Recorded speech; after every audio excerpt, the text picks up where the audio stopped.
Despite the high rate of crime and impunity in Guatemala, Guatemala is on the verge of a national security breakthrough because of the collaborated efforts of the private sector, the municipality, and the government of Guatemala.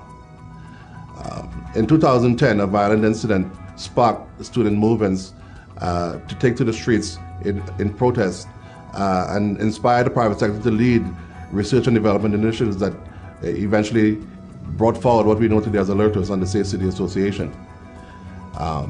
The pilot project that started in Zona Viva eventually showed a result of, after 12 months, of 40% reduction in crime, some of which was displacement. However, that sparked almost like a genesis of initiatives in Zone 14, Zone 4, Zone 1, Zone 9.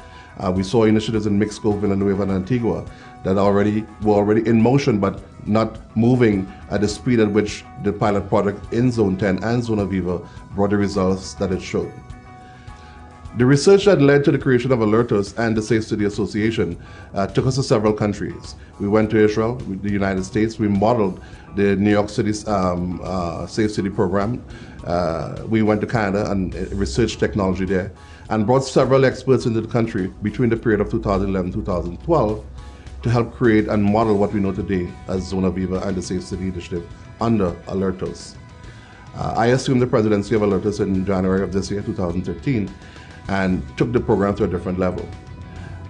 With the help of additional funding from the private sector and zones in the country showing remarkable interest in the program, we were given space that is today being used as a platform for citizens to report crime and incidents that is mapped on our website, www.alertos.org.gt, where we've given not only the space and the freedom for the public to have a trusted and independent source of reporting, but also a place where awareness is created and generated through mass media and social media initiatives. As the private sector moved this initiative forward, we found several challenges in Guatemala, some socio-economic, some political, but nonetheless, primarily it was funding. How do we take on such a massive initiative that is so expensive in the context of capital expenditure? How do we keep and maintain the system, the integrity of the system, and most of all, the integrity of the information? This is where we saw the need to really involve the government. Because at the end of the day, it has to be a government-owned project, a government-run project, where the private sector initiates it and then hands it over. Where we are today is that we found not only the support of the neighborhood associations in the several districts that we work, but also the support of the local business community.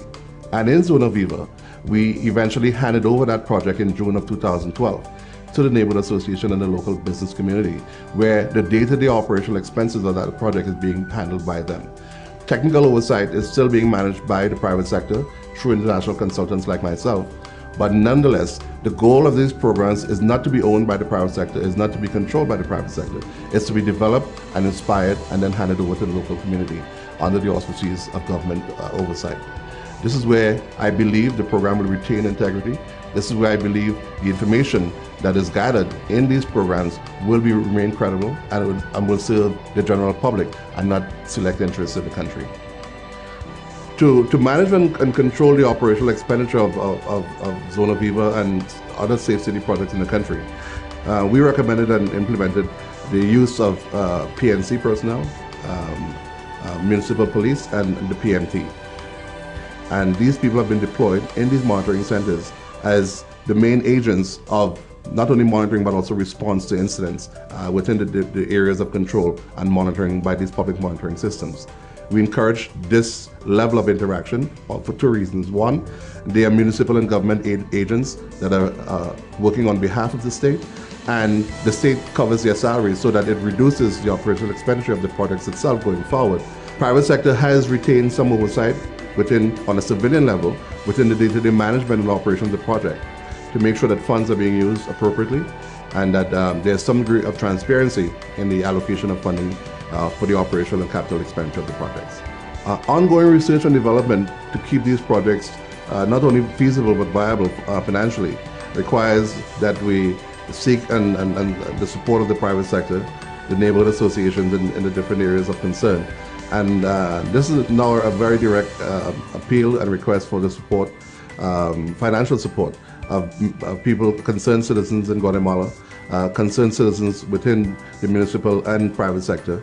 The government is doing its part in providing its support, because if we don't address this issue collectively and comprehensively, these programs will begin and fall short of their goals and objectives going forward. Thank you.